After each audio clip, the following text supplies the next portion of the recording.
ఇటీవల మాజీ మేయర్ పాగా సురేష్ ఇంటి వద్ద ఉన్నటువంటి ర్యాంపు కావచ్చు, లేకపోతే ఒక డిజైన్ వర్క్ కావచ్చు, దాన్ని నగరపాలక సంస్థ అసిస్టెంట్ కమిషనరు రాకేష్ చంద్రం పోయి దగ్గరుండి కొట్టేయించాడు.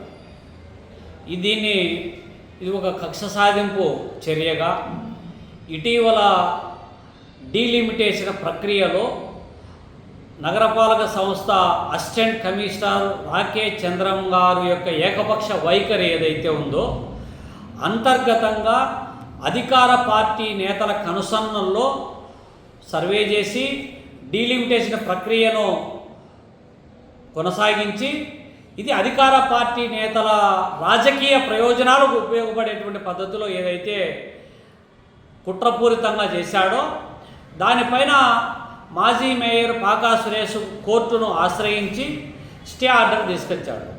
స్టే ఆర్డర్ తీసుకొచ్చిన వారం లోపలే ఈ చర్య జరిగిందంటే ఇది అధికార పార్టీ నేతల ఆదేశాల మేరకే ఇది జరిగింది అనేటువంటి చర్చ ఇవాళ కడపలో బాగా జరుగుతూ ఉంది.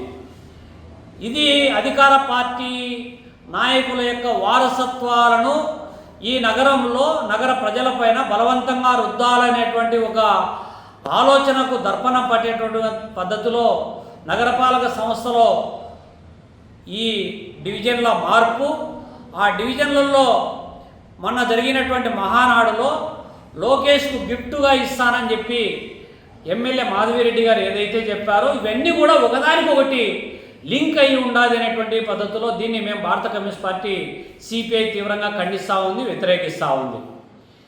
ఈ కూటమి ప్రభుత్వం అధికారంలోకి వచ్చిన తర్వాత ఈ 2 సంవత్సరాల కాలంలో ఎక్కడే కానీ అభివృద్ధి పైన దృష్టి సారించడం లేదు.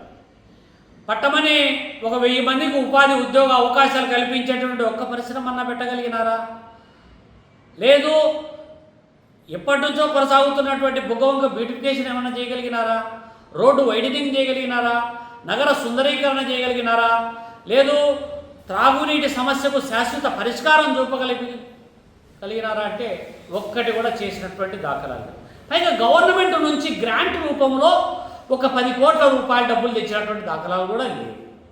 జనరల్ ఫండ్ ప్రజల నుంచి, సామాన్య పేద మధ్యతరగతి కుటుంబాల నుంచి పీడించి పిప్పి చేసి వసూలు చేసినటువంటి డబ్బుల పైన మీ పెత్తనము ఈ రూపంలో పాలకవర్గం కూడా లేదు. కాబట్టి అధికారులను అడ్డం పెట్టుకుని అధికార పార్టీ నేతలు చేస్తున్నటువంటి ధోరణి సరైంది కాదని చెప్పి మేము చెప్పదలుచుకున్నాం. నిజంగా ఈ ప్రభుత్వానికి చిత్తశుద్ధి ఉంటే బుగ్గవంక ఆక్రమించి నిర్మించినటువంటి రవి థియేటర్ల మీదకి మీరు ఎందుకు పోవడం లేదు? అనుమతి లేకుండా నిర్మించినటువంటి, అనుమతులు లేనటువంటి ఇవాళ పోలీసు లైన్లో కట్టినటువంటి హోటల్ మీదకి మీరు ఎందుకు పోవట్లేదు?